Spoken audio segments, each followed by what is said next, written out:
So we shall go into a question-answer round. Question-answer. The whole Bhagavatam is based on question-answer. And Srimad Bhagavatam is the most important scripture that we have. So therefore, following in the footsteps of Srila Saunaka Rishi, who is the leader amongst all the sages who have assembled in Naimisharanya, and Srila Sutta Goswami, who is a disciple of Srila Sukadev Goswami, who has heard the entire Srimad Bhagavatam at the time when Sukadev Goswami was speaking to Parikshit Maharaj. So he has all the informations, and one may think that they had no tape recorder, they had no printing machine. So how did Sutta Goswami was able to give verbatim the Srimad Bhagavatam? It is possible because the Vedas are known as Shruti Shastra. Vedas are known as Shruti Shastra. Shruti means to hear, not to tape record, not to write down, but to hear properly.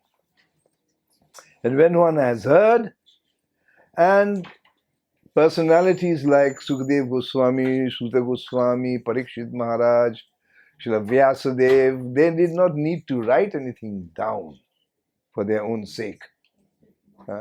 এখানে চলে এসো না, আরে খালি গাইয়েতে লিখেছ তো it is the memory. We can also have the memory if we want, because memory has been given by Krishna. Sarvasya chaham hridi sannivishto matta smritir jnanam apuhanam cha vedashai sarvam ahameva vedyo vedanta vid vedanta krit eva chaham. Krishna is saying that I am sitting in everyone's heart. And from me comes remembrance, from me comes knowledge, and from me comes forgetfulness. If Krishna wants us to forget something, then he can make us forget. And if Krishna wants us to remember something, he can remember. But we who are the victims of Kali Yuga have such a bad mentality that we don't want to remember the good things. We want to remember only the dirty, bad things. That is our mentality. And this is in the nature, you can see also. In nature, the fliegen.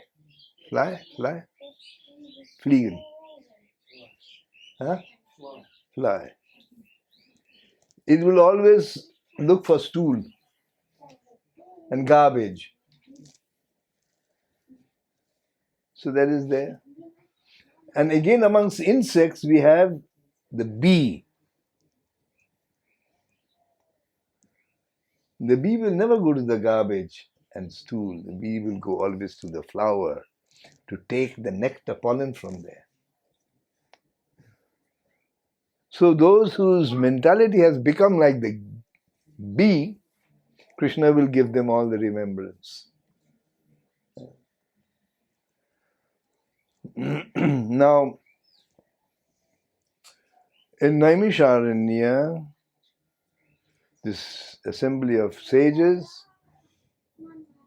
was hearing for the second time the Srimad Bhagavatam.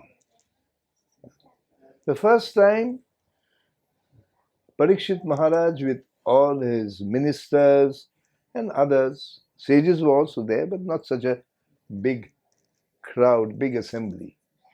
but assembly of very exalted personalities, like Narad Muni was there, like Krishna Dvaipayan Vyasadeva was there, and other great sages were all there in that assembly, and Parikshit Maharaj was hearing.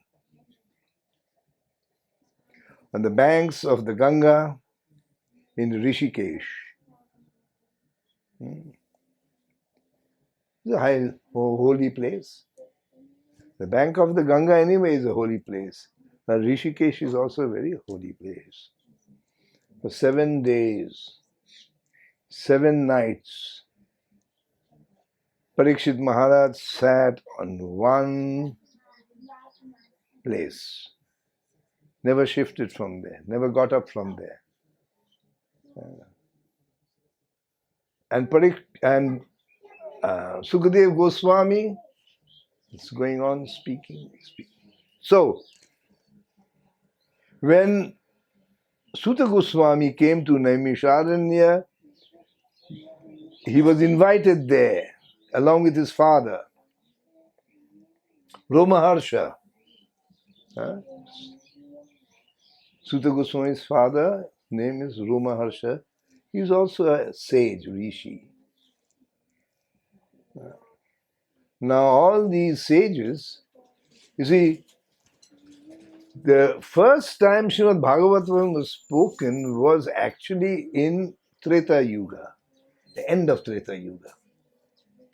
Parikshit Maharaj was still alive, and as long as Parikshit Maharaj was alive, Kali could not enter. Although it was Kali Yuga had started, but the influence of Kali could not start because Parikshit Maharaj drove away personality of Kali, as we had read. So, in effect, in truth, the first time in Kali Yuga the Srimad Bhagavatam was spoken was by Suta Goswami. And in the assembly of sages who had assembled there, because sages are Trikaladarshi. They can see both past, present, and of course future. So they knew what was coming, Kali Yuga was coming, so they assembled there. And the Srimad Bhagavatam was spoken. Now Srimad Bhagavatam, we have to understand what sort of a text that is. Why did all our acharyas consider Srimad Bhagavatam to be one of the most important texts? Especially in our line, Madhvacharya, down to Shri Madhavendra Puripad, Ishwar Puripad, Chaitanya Mahaprabhu, the 6 Goswamis, Narottam Das Thakur, Srinivasacharya Thakur, Shyamananda Thakur, down to Lakshmipati Tirtha Maharaj, and then Madhavendra Puripad, I know I mentioned already, and then Narottam Das Thakur, and the 3 of the, then finally we have Bhaktivinoda Thakur, Gaur Kishore Das Babaji Maharaj, Srila Bhakti Siddhanta Saraswati Thakur, Srila Prabhupada, and his disciples. So this is the parampara which has passed down this understanding of Srimad Bhagavatam. Now, how was Srimad Bhagavatam described right in the beginning? Right in the beginning, Srila Vyasadeva is making an invocatory prayer, invoking the blessings. That I'm embarked upon such a very important mission to write that extraordinary scripture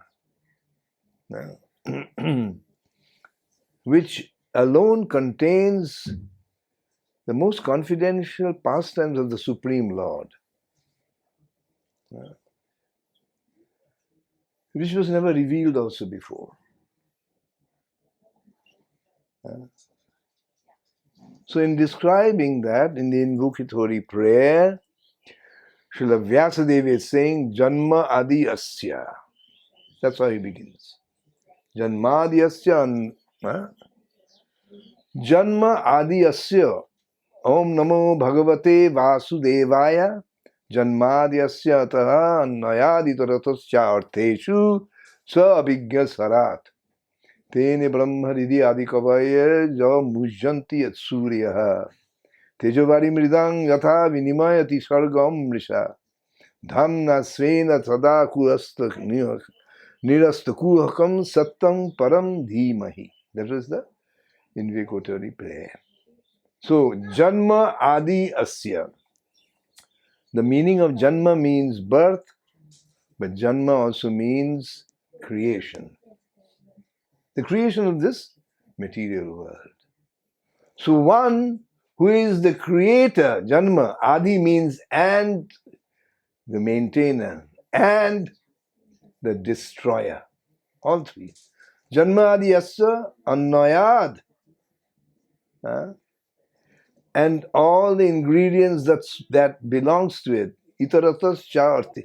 Itara means that which is lower and that which is higher. Everything is included. And he is the Satyam Param Dhimahi. He is the embodiment of the absolute truth. I worship and meditate on his lotus feet. So that's how it begins. And the first verse is describing what the Srimad Bhagavatam is going to propound, is going to speak of, is going to propagate. What is available in the subject matter in Srimad Bhagavatam. So there, Sukdev Goswami is saying, Dharma parjita kaitava atra parama nirmatsaranam satam vedyam vastavam atra vastu sivadam trapatraya unmili.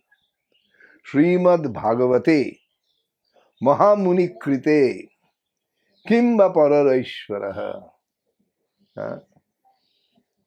That the Dharma Bhagavatam is propounding. There's so many dharma. How do we know? Krishna said in the Gita, Sarva Dharman Parityaja. He said, leave all types of religion. So there are many types of religion. He said, leave all the types of religion. So after leaving all types of religion, what is left? So Srimad Bhagavatam is saying, yes, something is left. The actual religion is left. The actual religion to be followed is left. What is that? Dharma pro ujjita kaitavatra. Religion that is free from duplicity. Free from duplicity. What is duplicity? Hypocrisy. Shine highly shine. Why does Sukdev Goswami say that dharma prajjita kaitavatra? That means there is a dharma which is duplicitous.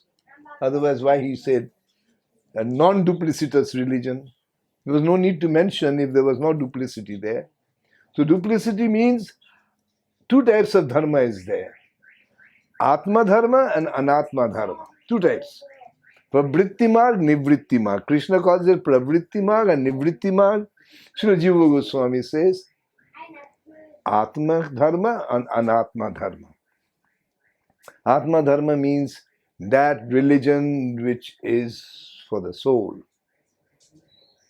And anatma dharma means that religious which is for the intellect, mind and body. There are two types of dharma.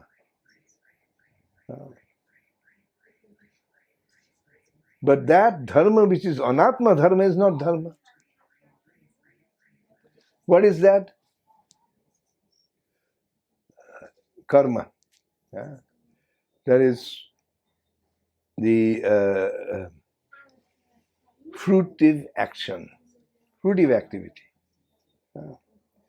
Karma. And then there's Gyan, empirical knowledge. It's also dharma. There is also mystic yoga, Ashtanga yoga. It's also dharma. There is also so many other types of dharma.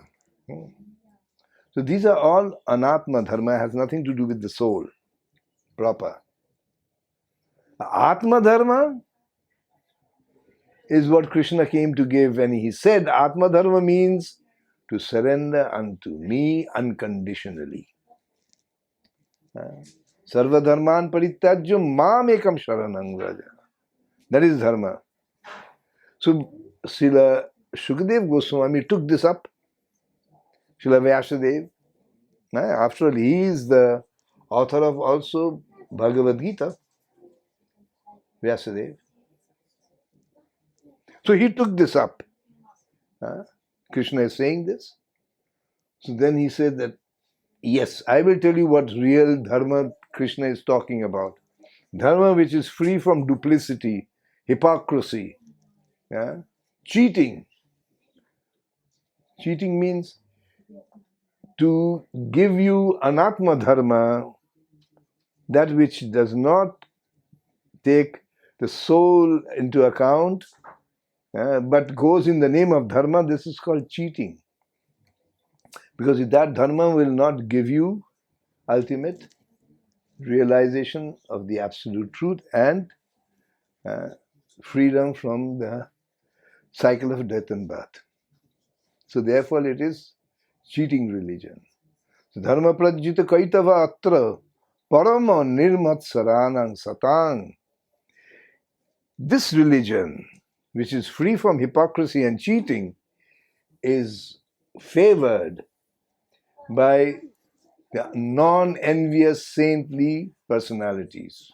Non-envious.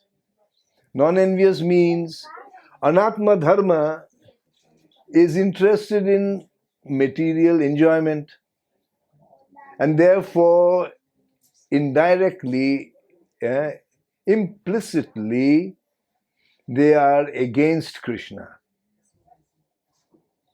Because if someone is interested in sensual pleasure, he is giving pleasure to his body and mind and ignoring the most beloved of our selves. This is Krishna. So he is actually envious.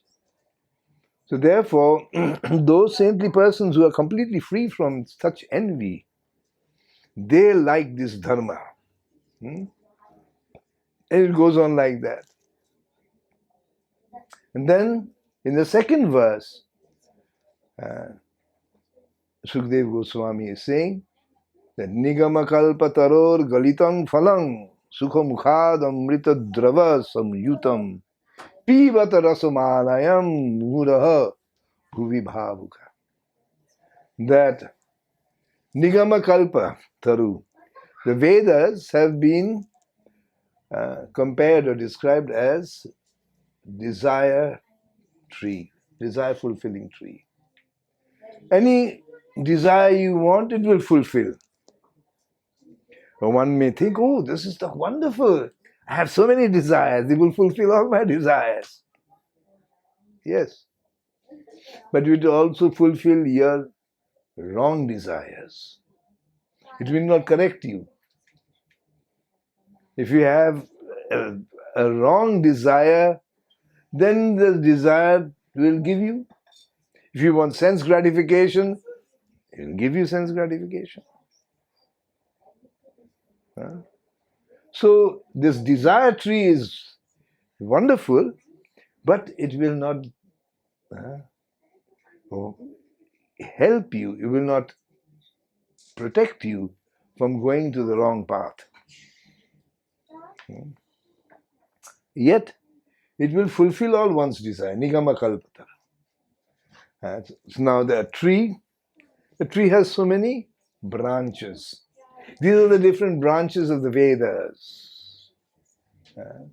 And then this tree has flowers.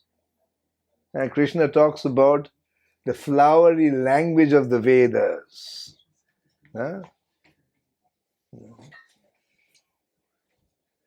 He talks about how the language is flowery. So be careful. He's saying, Traigunya Vishaya Veda Nistraigunya Bhavarjuna. Yamimang Pushpitam Vacham. Krishna is saying, Yamimang Pushpitam Vacham. Pushpitam means flowers, Vacham means words. The Vedas are filled with such flowery language. So the flowers of the Vedic trees, language and philosophy, there. But the Srimad Bhagavatam is Galitam Phalang, is the fruit. There are other fruits. But Srimad Bhagavatam is such a fruit, it doesn't have a skin and it doesn't have a seed. A mango has both seed and the skin. And I just imagine there's no skin and there's no seed. Just, it will melt in your mouth. You'll explode in ecstatic rapturous rasa. So that is the Srimad Bhagavatam. That means there's no, when it says no skin, what it means, there's no part that can be rejected from the Srimad Bhagavatam. No part.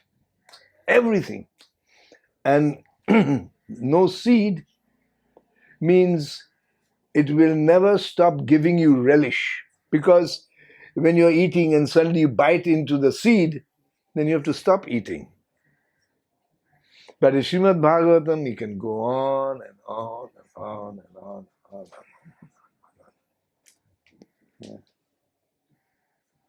Yeah. Now we come to the point. The point is that Shaunaka Rishi raised 6 questions. And the entire Srimad Bhagavatam is answering the 6 questions. The first question was,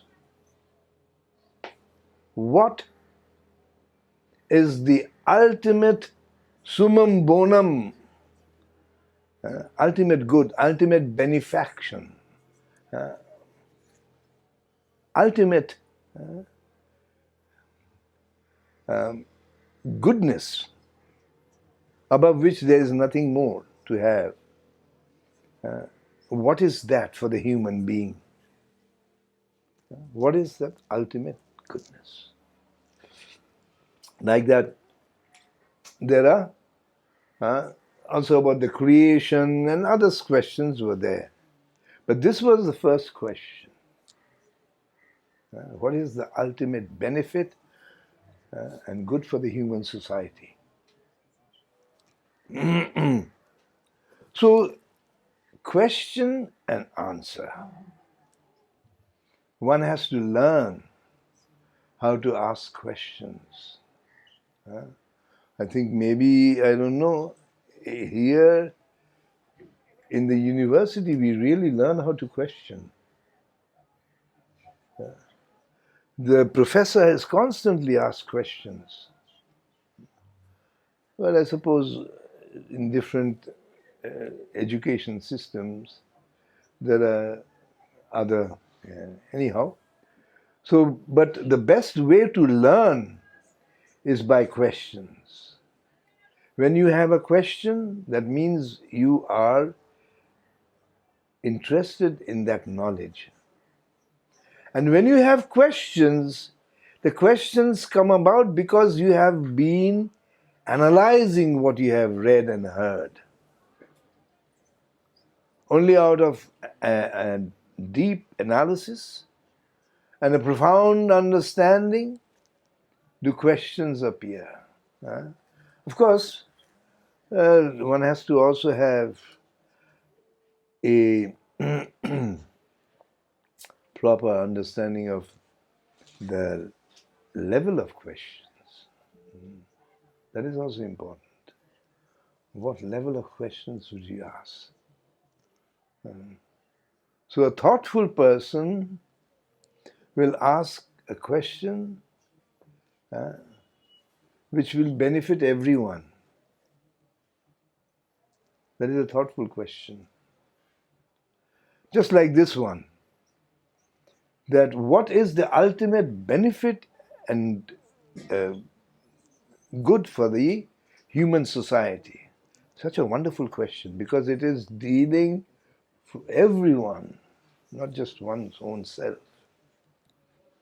So such questions are the doorway to the transcendental world. Doorway. So enough, I have spoken. I have a question, Yogi. You have a question, Yes, wonderful. and I have this question for quite a long time. It's about this Kalpa Vriksha. Oh, wonderful, Yes. okay. And there are these wishes we have as devotees that we're going to, for instance, live in the Holy Dham, spend more time in the Holy Dham, want to get more profound knowledge. For instance, we learn some quotes, so it's getting more deeper into the material. And what does it need to actually get these wishes, desires we have fulfilled? What is it? Because sometimes I have the feeling that the wish is there, but maybe doesn't get fulfilled, and maybe the wish is not big enough and strong enough, but maybe also the wish is wrong. Maybe we are not in that level. What is it? No, wrong I would not say, because as we heard, that the desire tree does not discriminate whether it's a wrong desire or not. It will fulfill any desire you have. And that's why the four goals of the Vedas is dharma, artha, kama and moksha. So everything is included in that. But the more we understand our path, this what we are following, the more the future, the goal, the closer we come to the goal, the more things we see. That is the most interesting thing. In the beginning, the goal is the lotus feet of Krishna. And then we come closer, then we say, no. There's also the lotus feet of the spiritual master there.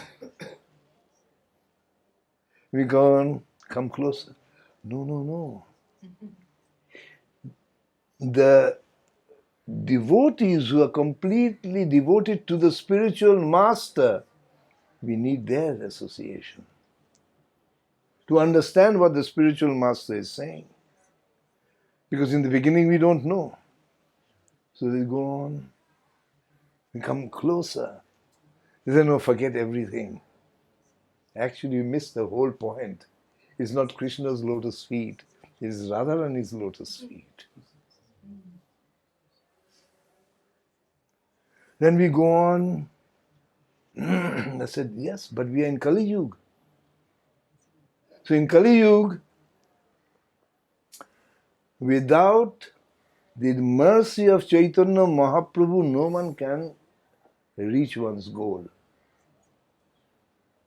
And the explanation that Srila Jiva Goswami is giving to this verse that Srila Rupa Goswami composed, Anarpita charing chirat karunaya avatirna kalau samarpayitum unnato ujjala rasa swabhakti samarpayitum.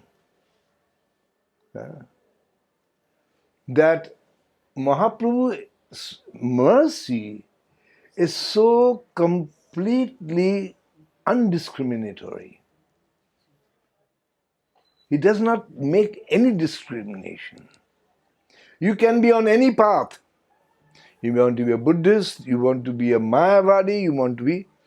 If you simply accept Chaitanya Mahaprabhu's lotus feet, then in this very lifetime you will reach the goal. In this very lifetime. Such is the mercy of the Lord. The Lord did not come to convert. He did not come to proselytize. That was not his mission. His mission was chant Hare Krishna and experience the highest ecstasy. So, we see that, in Kali Yuga, we must worship Chaitanya Mahaprabhu, but we cannot get Chaitanya Mahaprabhu's lotus feet unless we worship Nityananda's lotus feet. So all this is happening while we are progressing on the path. The initial goal becomes obfuscated, fanable, obfuscated, completely back. And then after a while, Krishna's lotus feet is not really that important. Yeah, so what I'm saying is that having our desires fulfilled is constantly changing. Our desires are changing because there are so many other intermediary factors that also have to be taken into consideration.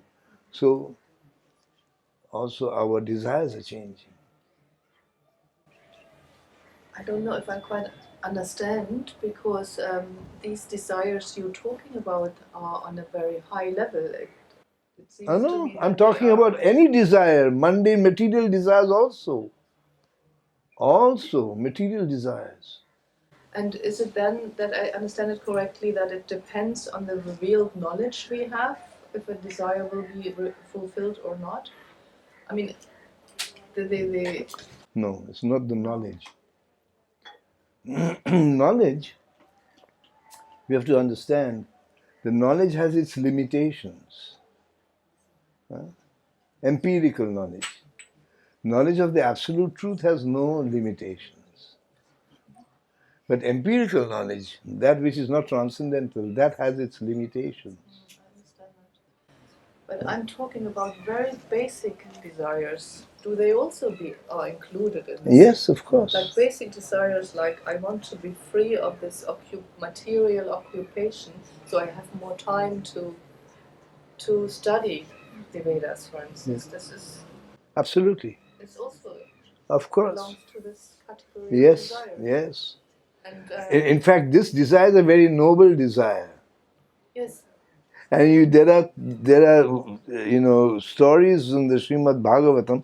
Stories not, these are examples which actually were there. Now I don't know if you have time, but it's a very interesting story. There's many principles which we can understand from this one story. It's a story of one Atma Dev. The Atma Dev was a Brahmin, very successful, very rich. He had all the good sattvic qualities. His body would emanate sattvic aura. Everybody found him to be very attractive. He had a wife called Dunduli. Exactly opposite. Very materialistic.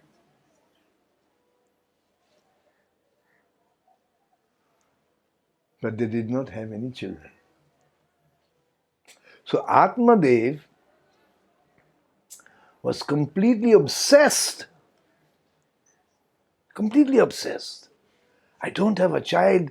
My life is meaningless. What is the use of making so much of money and this, success, and I don't have a child. Anyway, I'm going to make it short. So then what happened was, he got so disappointed. And he was doing all sorts of ritual every day. He was performing so many rituals and spending so much money. He was giving in charity because he had so much money. But still there was no progeny. There was no, the wife never got pregnant. So finally he thought, then what is the use of living? What is the use? A household means deha patta kalaptradishu. Deha apatya kalatra, my body, the expansion of my body, and wife, Strī, who helps me to expand. The word Strī means the one who helps me to expand. That is the meaning of the word Strī, the wife, the Sanskrit word for wife. So what is the use? So he goes off completely,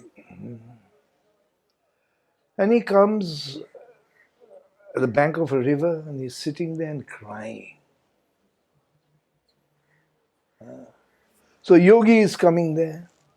So Yogi takes his bath and everything, and he hears this crying. He looks and he sees this Brahman. Much of his aura has been reduced due to his disappointment, sadness and all that. But still one could make out, oh yes, nice.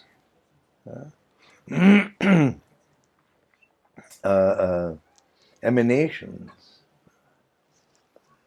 So he said, my dear Brahmana, why are you crying? You look so wonderful, and yet what is there? As a Brahmana, you can't cry, because a Brahmana means Brahma Janati iti Brahman. And a Brahmana means the one who knows Brahman. Now one who knows Brahman can never be sad. So what is your sadness?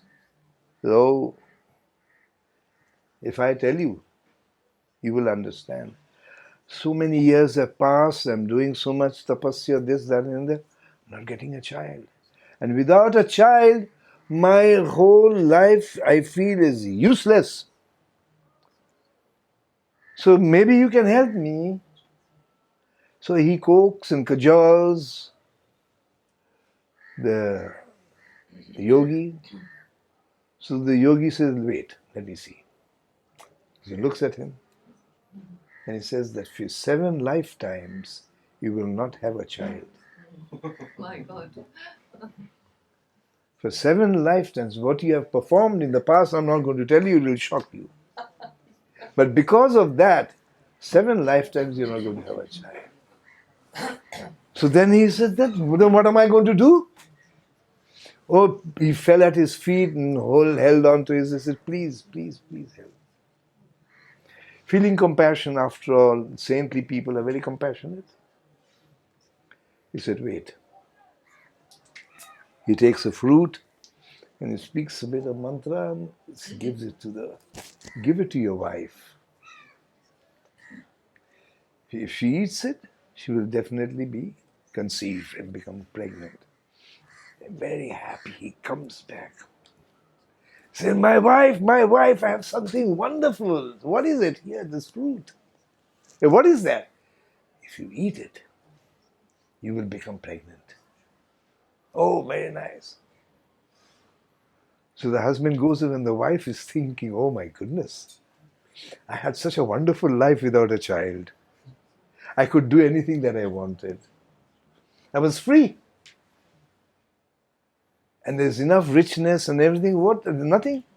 I see many widows are very happy. They don't have a child, they're having very happy life. Because she was a materialist and she was very selfish. So she was thinking, no, I don't want to eat this food. I don't want to become pregnant. So this went on for some time, and the husband said, have you eaten? Dhunduli, have you eaten? Yes, I'm just waiting for a particular, whatever. So she had a younger sister, Dhunduli. So she came visiting. So Dhunduli, this wife, Dhunduli of Atmadev, his wife Dhunduli, told her sisters, listen, this is my predicament. I don't want a child. And here he has brought this fruit, what to do? So the sister, he said, look, don't worry, I'm pregnant. That's why I came visiting.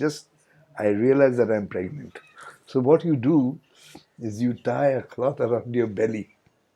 And every month you make the belly bigger and bigger. So he will think that you're pregnant. And you tell him that you've eaten the fruit.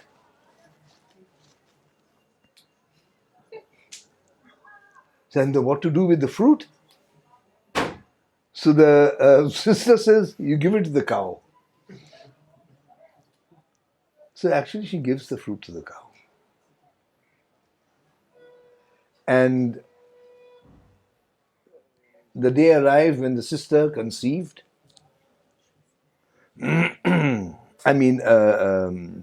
She produced a child, and this child was given to him. At the same time, the cow conceived a child, a male child, a human child. But his ears were like this, like a cow. So they called him Gokarna. Karna means ears, Go means cow. The one who has ears like a cow. That was his name. And this boy was such a demoniac person. He did the work. I'm cutting it short. The son of Gokarna was a very pious, wonderful. They grew up together. Okay. And the son of the sister. The sister's son was a very ruffian child. Was always given to bad habits. He had friendship with the most notorious type of boys, and he became a real criminal.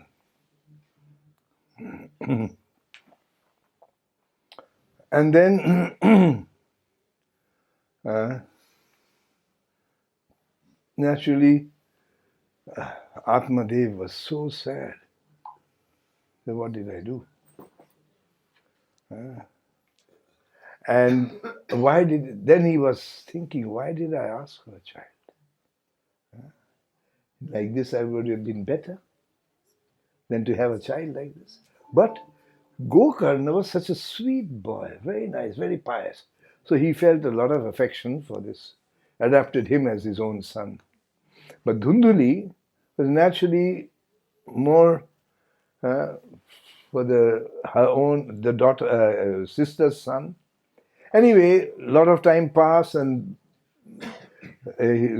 Gokarna became a wonderful devotee, performing pious deeds, and this boy became a complete criminal. And he died. And the parents had already passed away. So Gokarna was living in that house. And after the death of her stepbrother, so to speak, he would lie in the house and he would see these visions of ferocious looking creatures, and constantly, but they could not do anything to him because he was such a pious person. So one day, he said, in the night, I said, I'm going to catch this fellow. So he said, who are you? So he fell at it. He says, I am your stepbrother. I have become this Brahma Rakshas. You please save me. Now he performed all kinds of rituals. Plus, he offered pinda at the lotus feet of Vishnu in Gaya. That's where Ishwar Chandra Puripad he met. Mahaprabhu took the father's Pinda, Jagannath Mishra's Pinda, to Gaya and offered it to the lotus feet of Vishnu, because Lord Ram was visiting there. He comes there. So that's why Gaya is a special place. Even after offering Pinda to the lotus feet of Vishnu, he did not change. He came back again. So he was thinking, what is this? Even after, usually, after they offer the Spende to the lotus feet of Vishnu, one usually goes to the heavenly planets, to Pitri Lok, the higher planet. But this continued. So then he consulted many other wise people, and they said, you speak the Srimad Bhagavatam for 7 days. And then he spoke for 7 days, and then ultimately so, first of all, there are different levels of pap, sins. There are different levels. Pataki, Mahapataki, Atipataki. These are all levels. So in this Atipataki, even offering oblations at the lotus feet of Vishnu cannot help. But Srimad Bhagavatam can in all circumstances help. And so there are quite a few principles which have been discussed in this regard, in this particular wonderful anecdote. I didn't fully describe it, but enough to give us an idea that if one has desires, even mundane desires, whether they are good or not, that we don't know. And Krishna, Prabhupada used to say, be careful what you ask from Krishna. Prabhupada said that. Be careful, because he may fulfill it. And if he fulfills your desire, and you've already progressed a little bit, then that will pull you down, this desire fulfillment. So one has to be very, very careful. But your desire to be engaged more in devotional service, that is wonderful, that is wanted. These are not mundane desires. And these are the desires that one should beg the Vaishnavas and spiritual masters mercy to have these desires fulfilled. Could it be that one's own karma would actually be a hindrance to a fulfillment of these desires? No. Karma has nothing to do with it. But why does it then take so long? Why is it still so Well, difficult to get through this material? It's so frustrating. Well, it prepares you. Krishna is preparing you. Krishna is preparing you. Sometimes that someone gets old, fighting so much against with this material, and then it's not able to grasp anything anymore. No. All this grasping and all that we don't need.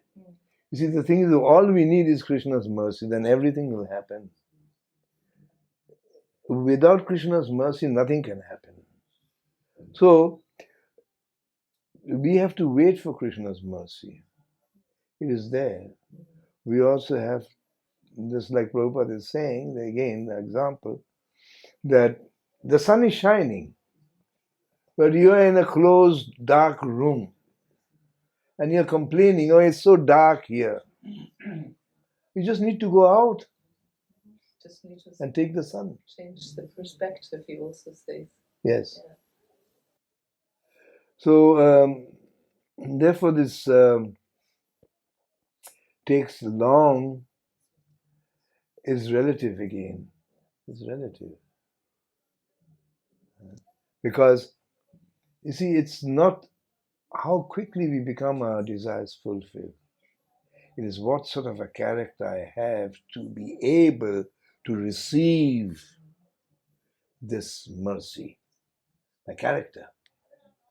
Now, if I get special mercy and special strength. Like, there are two types of mercy. One is pure mercy, and the other is cheating mercy.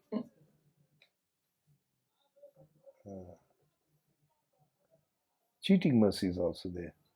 You have mosquitoes? Yeah.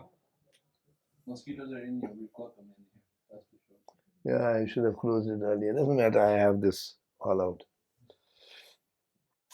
Kapat Kripa and Nishkapat Kripa. These are the two types of Kripa. Kapat Kripa is cheating. Krishna is willing to give sense pleasure. Krishna is willing to give elevation to the heavenly planets. Krishna is willing to give elevation to even higher planets than the heavenly planets, all the way up to Brahmalok.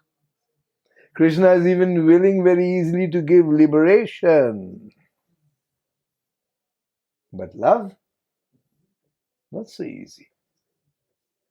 Because if Krishna gives love, he becomes completely sold. You can do whatever. I told you the other day, like a cow in the marketplace. The cow doesn't know who he belongs to. Go with anyone. So Krishna is like that. Therefore, Krishna is not so easily giving his mercy, because if we misuse that mercy, if our tendencies have not been reformed, and if there's even the slightest desire for sense pleasure, then it's finished. Finished. We will use that mercy to have sense pleasure. And then again we fall down. Now I understand. Yes. So, what is important is not how long. What is important is, are you prepared with proper qualities that is required to receive this? The character. Character is the ultimate result of sadhana, character and qualities. But I do still have a little doubt, because saying this would also mean that not every desire is fulfilled in a certain situation or in a certain condition, in a certain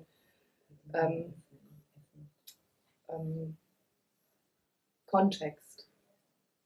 So that means it's not always or absolutely, it's not to seem absolutely that will for sure be fulfilled. Well, you know, Limited, it's both kinds. Yes, it's both kinds. Krishna can fulfill certain desires according to that particular context. Or Krishna can just give us the intelligence to attain that status. Also, like with Arjun, he didn't fight for Arjun at all, never. He gave Arjun all the good advice, the intelligence, buddhi yoga, and Arjun then he utilized his intelligence and he got everything. So again, in the very beginning, Krishna is questioning Arjun's character. What is Krishna saying? How is it that this contamination has come upon you? He's asking Arjun. How is it that this contamination, that you are contaminated, that you're not willing to fight, you're having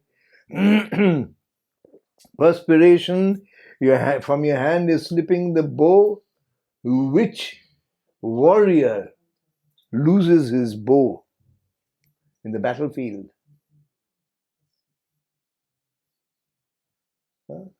So Krishna is asking, how is it this contamination has come upon you?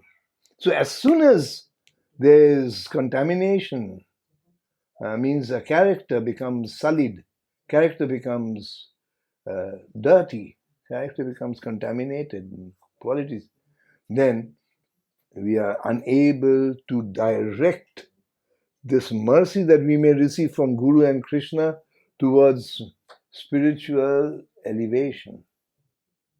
Then we will go in the opposite direction. Finished.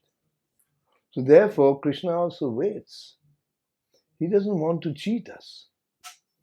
But if we insist, Prabhupada says, if just like a child is crying to have something, the father and mother say, no, don't take this is not a good for you, like that.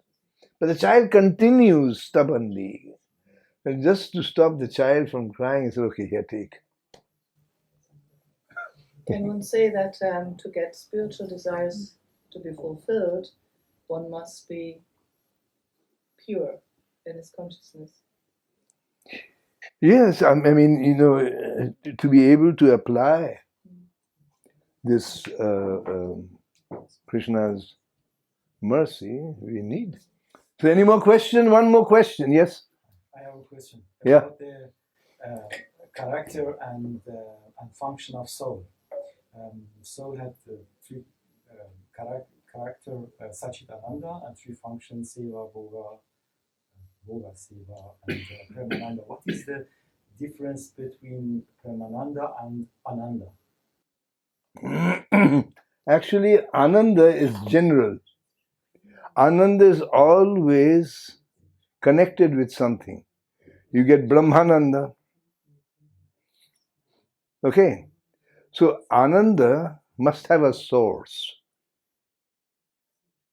Ananda is there, but it has to have a source. And that source defines the quality of Ananda. So if the source is Brahman realization, then you get Brahmananda,